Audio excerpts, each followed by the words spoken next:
DSC preparation కి మిగిలిన తక్కువ సమయాన్ని డిఎస్సి 2024 యాప్ లేదా DSC2024.com తో జాబ్ ని సాధించండి. కుక్కతోక వంకర అన్నట్లు పాక్ నీచ బుద్ధి మాత్రం మారడం లేదు. ఉగ్రవాదంతో తమకు సంబంధం లేదంటూనే ఉగ్రవాదుల అంతిమయాత్రలో పాల్గొని పరువు పోగొట్టుకున్నారు. ఆ దేశ ప్రధాని, ఆర్మీ చీఫ్ సైతం ఉగ్రవాదుల అంత్యక్రియల్లో పాల్గొని ప్రపంచ దేశాల ముందు ఉగ్రవాదులను పెంచి పోషిస్తోన్న దేశంగా చెరగని ముద్ర వేసుకుంది. అయితే ఇంత జరిగినా పాకిస్తాన్లో ఎలాంటి మార్పు రాలేదు. ఈసారి ఓ అడుగు ముందుకు వేశారు. ఉగ్రవాది అంత్యక్రియలను ప్రభుత్వ లాంఛనాలతో జరిపించారు. అంతటితో ఆగకుండా ఉగ్రవాది మృతదేహంపై పాకిస్తాన్ జాతీయ జెండా కప్పి మరీ అంత్యక్రియలు నిర్వహించడం ఇప్పుడు తీవ్ర చర్చానీయాంశంగా మారింది.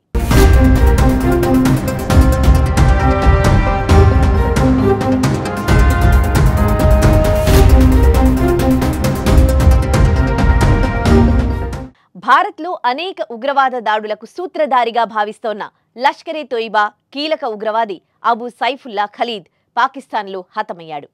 సింధ్ ప్రావిన్స్లోని మట్లీ ప్రాంతంలో అతని నివాసం వద్ద గుర్తు తెలియని ముగ్గురు దుండగులు జరిపిన కాల్పుల్లో మరణించాడు. రజావుల్లా నిజామానీ ఖలీద్, వినోద్ కుమార్, మహమ్మద్ సలీం వంటి పలు మారు పేర్లతో ఖలీద్ భారత్ లక్ష్యంగా అనేక ఉగ్రవాద కార్యకలాపాల్లో పాల్గొన్నాడు.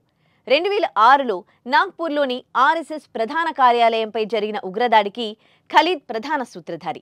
ఆ దాడిలో పాల్గొన్న ముగ్గురు ఉగ్రవాదులు హతమయ్యారు. అలాగే 2005లో బెంగళూరులోని ఇండియన్ ఇన్స్టిట్యూట్ ఆఫ్ సైన్స్ పై జరిగిన దాడిలోనూ ఇతడి ప్రమేయం ఉంది. ఆ దాడిలో ప్రొఫెసర్ మునీష్ చంద్రపూరి మరణించగా 4 గాయపడ్డారు. ఈ ఘటనలో నిందితులు తప్పించుకోగా ఖలీద్ సన్నిహితుడైన అబూ అనాస్పై ఛార్జ్షీట్ దాఖలైనా అతనింకా పరారీలోనే ఉన్నాడు. ఇంతేకాకుండా 2008లో ఉత్తరప్రదేశ్లోని రాంపూర్లో సిఆర్పీఎఫ్ క్యాంప్పై జరిగిన ఉగ్రదాడి వెనుక కూడా ఖలీద్ ఉన్నాడు. ఈ దాడిలో 7 భద్రతా సిబ్బంది, ఒక పౌరుడు ప్రాణాలు కోల్పోయారు.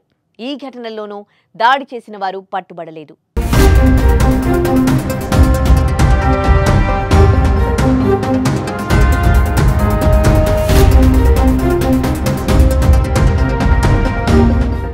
ఇకపోతే ఇటీవలి కాలంలో పాకిస్తాన్లోని సింధ్ ప్రావిన్స్లోని బాదిన్, హైదరాబాద్ జిల్లాల్లో లష్కరే తోయిబా కోసం నియామకాలు చేపట్టడం, నిధులు సేకరించడం వంటి బాధ్యతలను ఖలీద్కు అప్పగించినట్లు తెలిసింది. అతను తన నేపాలీ భార్య నగ్మా బానుతో కలిసి బాదిన్లో నివసిస్తున్నట్టు సమాచారం. భద్రతా సంస్థల కథనం ప్రకారం ఖలీద్ కదలికలను పరిమితం చేసుకోవాలని, అతనికి వ్యక్తిగత భద్రత కూడా కల్పించాలని అతని హ్యాండ్లర్లు ఆదేశాలు జారీ చేశారు.